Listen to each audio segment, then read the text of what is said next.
Thanks, Pepper. Deception.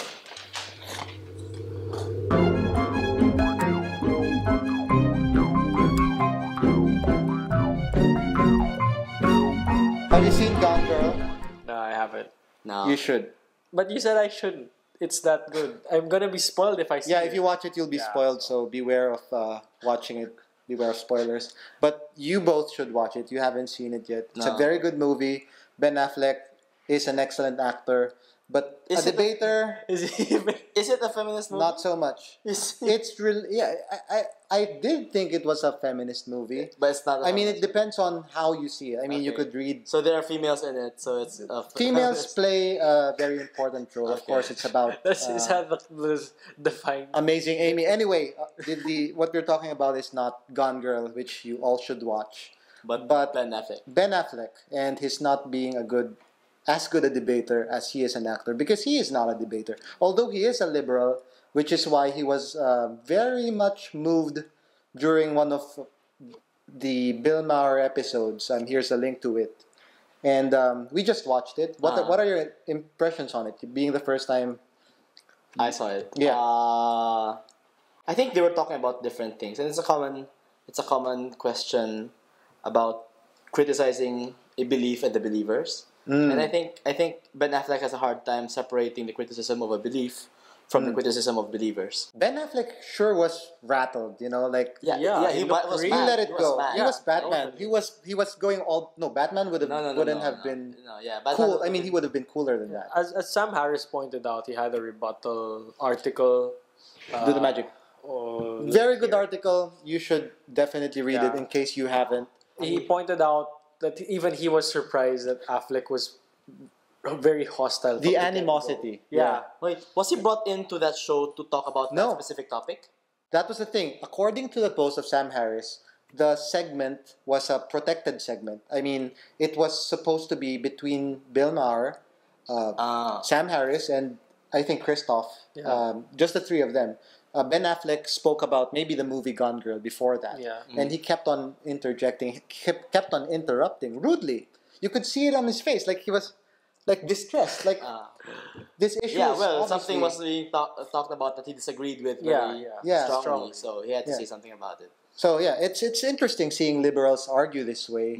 It's been going on for a while now, actually, on the issues of feminism, on the issues of criticizing Islam in particular, which is something that I'd like to get into a bit Yeah. more. The debate, I mean, that you all should watch, is a good starting point into this issue. And it really gets people rattled when you do stuff like this. And since the episode has shown, thanks to Ben Affleck being there, a very famous celebrity talking about this issue. This is one of the issues that gets graced by the attention of a celebrity, and suddenly everyone's talking about it, which is good for the issue. And Yeah. facts came out, facts about the beliefs of Muslims, the percentages that believe the more conservative tenets of Islam. And it did support the things that Sam Harris and Bill Maher were saying. The very evil beliefs of Islam. I'm sure you would all agree, or most people would agree, that killing someone for leaving a religion, basically for changing his mind about belief, is an evil thing, right? And a lot of people believe that. Not just some fringe, 1% or even less than 10%, but a lot of people. Here's a link to an article about the statistics that show, how a lot of Muslims actually want Sharia courts. Yeah. And It's mainstream in their culture. And we are, I think, in the Philippines, southern Philippines, right? They're just fighting for Sharia law. yeah, that's worrisome actually. The Yeah, Bangsamoro Agreement. Yeah. We've been watching that closely, particularly how it would apply to women's issues, Yeah. because Sharia courts are notorious for their disregard for women's rights. I remember when there were calls for the Bangsamoro state that they were reassuring the Filipinos that don't worry, this will only apply to Muslims. It's not going to apply to Christians. Like, it's always been that part of the conversation. Like, the Philippines is a Christian country, and then there's the kapatid natin mga Muslim. Yeah. So this is just our rules that they're saying. But but those are also Filipinos, and you have to be concerned also about their Yeah, they're still welfare. citizens of Yeah, this it's like republic. they're saying we're not going to be oppressing you. We're just oppressing our people. Hey, but they're also people we should be concerned about. Yeah, that's been bugging my mind for a while. The issue of whether or not it's okay to intervene with another group's attempt at self-determination. Yeah. If you are sure that there is oppression that will happen in the society that they're going to build. Yeah. So like, does self-determination come before Human rights. upholding the Yeah. human rights of others? So that's something of a dilemma. Yeah, it's the old discussion that we keep coming back to, the discussion of multiculturalism versus pluralism. Yeah. It's all about the issue of who determines the borders.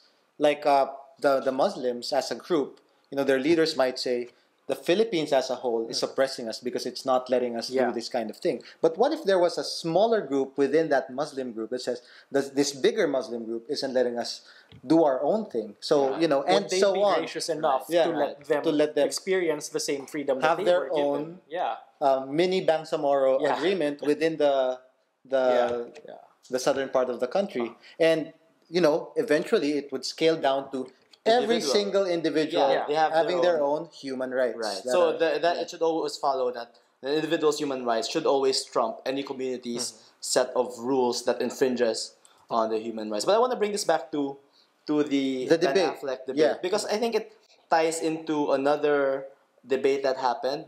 Reza Aslan has Oh, yeah, a yeah. has a common stand that you can't generalize the actions of a few to mean the belief of the whole. So Yeah.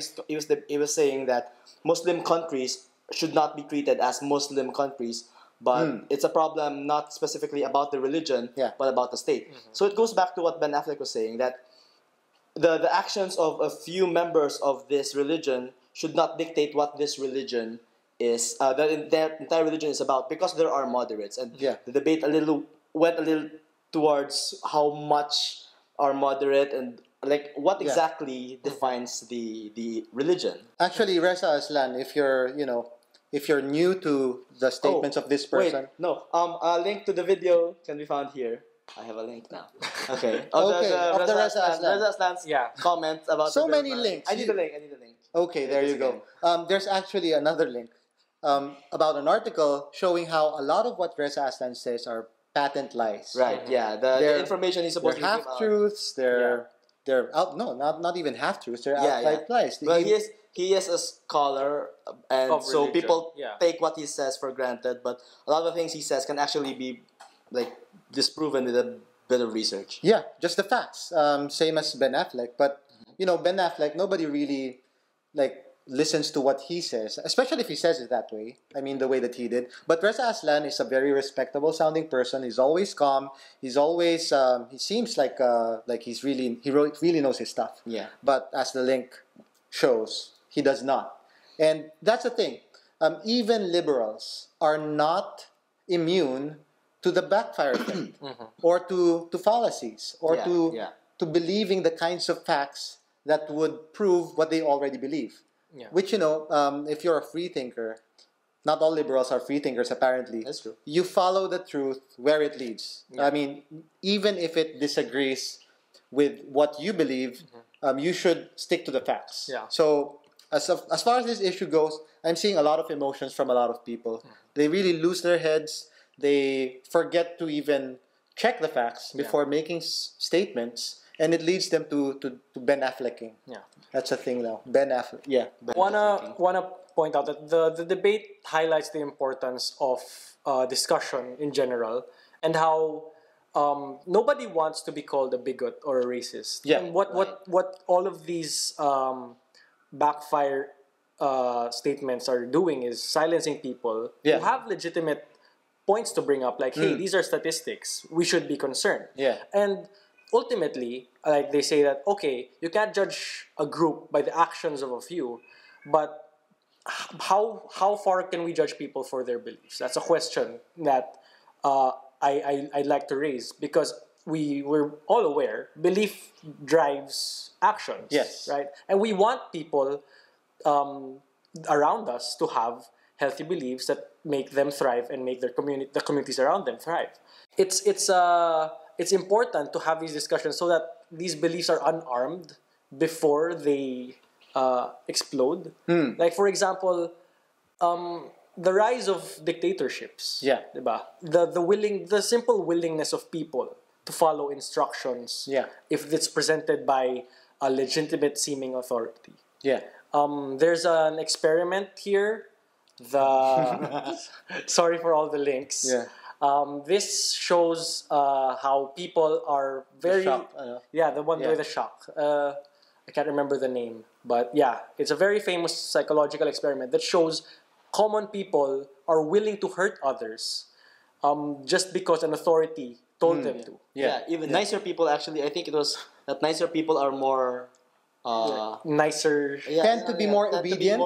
Yes. And more willing to do to do atrocities if yet another research, I won't link to it this time, our producer is doing so much work already, that when faced with authority figures, people turn off a part of their prefrontal cortex, and their ability to reason turns off. And it brings us back to this issue of emotions really driving the discussion, which shouldn't be the case. Yeah. It should be, arguments. I mean, you can be as emotional as you want to be, sure, but if it stifles discussion, as Ben Affleck did, or if it makes you make insane claims, like one of the people that we respect, PZ Myers, recently in his blog, he claimed that for simply allowing people to have misogynistic viewpoints in your comment section, the person who owns the website is defending their views already. So it's one thing to defend someone's freedom of speech, and it's another to defend the things the person is saying. Right. So normally it would be very apparent to someone as intelligent as PZ Myers, but because of his raw, strong emotions about this issue, Made that jump. clouds his judgment, and he's talking like a bigot, actually. Like people, bigotry, again, is not just someone who's conservative. A bigot is someone who's close-minded, who doesn't want to change their beliefs, or when presented with opposing views, they stifle the discussion. And, a sure way to stifle the discussion, name-calling. Someone says something you disagree with, racist, misogynist, MRA advocate, social justice warrior, white knight, whatever. I mean, on both sides of discussion, you just throw out the discussion and let's not talk anymore. Yeah. Okay. I'm going to go back again. And one thing I agree with Reza Aslan on is violent people will have violent interpretations of a particular text, like any text. So, but his argument was that it's these violent people that make Islam a violent religion, and you'll find similar things in Christianity. But that doesn't mean, just that there are violent people and non-violent people does not mean that Islam is non-violent, because this violence will still be taken from the same text. It's just cherry picking, and that these violent people will be cherry picking the violent parts. Yeah. Just because there are good people who are cherry picking the nice parts doesn't mean that Islam is not supporting these violent people. So the interpretation of it, the fact that any text like the Quran or the Bible can be interpreted by violent people in a violent way, just shows that these things should not be followed at all. Just because there's a nice way of following something does not mean that this thing is worth following in any way. Like there could be 100 commandments, and one of those commandments is violent. Yeah, then that's a bad text. Yeah. You shouldn't accept the thing at all. So we should be criticizing the belief if that belief can be construed, and not even by a stretch. Like it could be easily interpreted to be a violent text. So what you're saying is, if moderate Muslims or are good, it's despite of the Islamic text. Yes, that it's not could because. it's not because of. It's like if there were two religions, one of them had a holy book which was Lord of the Flies. Yeah. The other one's holy book was like the Giving Tree. I could take a guess which religion would be more peaceful by what the books they hold advocate.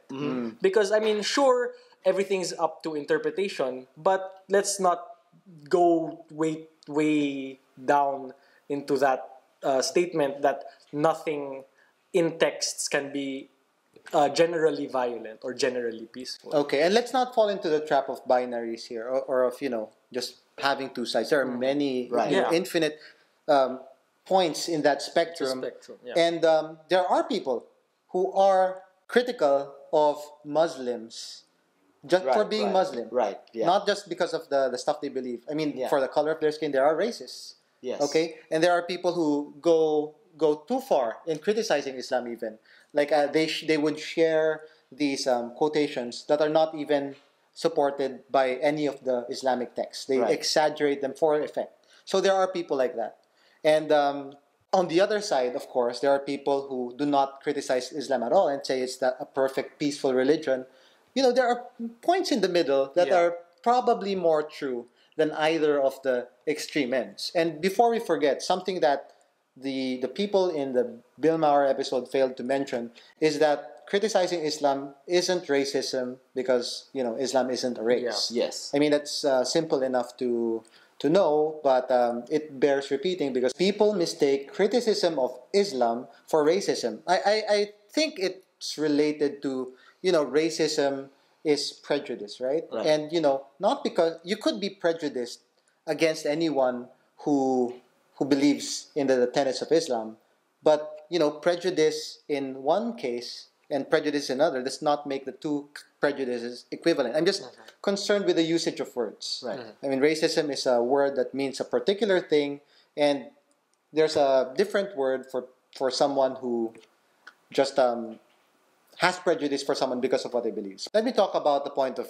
criticism of Islam. That phrase alone, Yeah. it implies for some people that you're criticizing the whole of it, and criticizing the whole of it is wrong because There are good there parts. are good parts. So it doesn't. I mean, even Yeah. we could criticize things that we like, and come out good. I mean, it's a Yeah. critical thing to think critically Yeah. about something. If you Does not think mean that- yeah. it's bad. If It's you just think that way, nothing can ever be criticized. Yeah. Like, can I criticize Adolf Hitler? No, he had great hair. Or yeah. I'm sure that he had good qualities too. Yeah. Right, but But and again, not every Muslim is a terrorist. Yes. A Well, lot that's of- definitely A lot true. of moderates, or rather liberals, who defend Islam or Muslims, like seem to think that if you criticize the terrorists, you're implying just that. But people like Sam Harris or Bill Maher, they don't think this. It's a Yeah. straw man argument Yeah, in yeah. essence. I mean, who Misrepresenting- actually thinks this? yeah. That every Muslim is a terrorist. Now, whether the moderates like kind of act as a haven for terrorists, or somehow empower or enable terrorists, that's a different discussion. But no one I know is saying that every Muslim is a terrorist. So definitely, it's a very sensitive topic for some people. But the point that Bill Maher and Sam Harris is making is discussion needs to happen on this topic.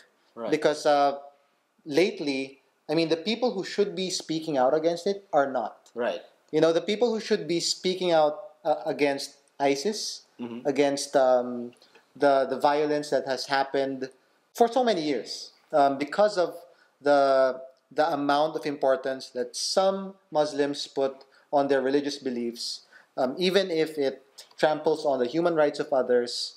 It's just not there. And what these people are saying is that why the special treatment?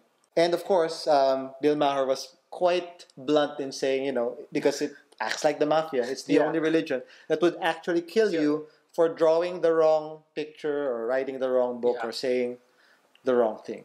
And as a final point, I guess, other than watching Gone Girl, everyone should rewatch Dogma. Dogma. That was a very good Oh movie. yeah, I remember that. Ben Affleck was I in love it, that. Yes. and he A wasn't lot of racist. big names were there. He Yeah, wasn't yeah. racist when he was criticizing religion in his role in that movie. Okay, this Saturday, of course, you're going to watch Gone Girl if you didn't watch it on Friday. But on Sunday, we are having a meetup, and we're talking about what we discussed right here and the other topics that will be posted soon on our website, on our social media channels. Please like this post if you're share, comment, subscribe. You know the drill. You know the drill. The meetup's going to be at Uno Morato, and it's going to be kind of hard to find. We'll make sure to post additional details in our event invite. It's our very first time using this venue. We've heard good things about it. The audio is going to be better. We'll be hearing each other better. And see you there, and see you next time, next week. Bye.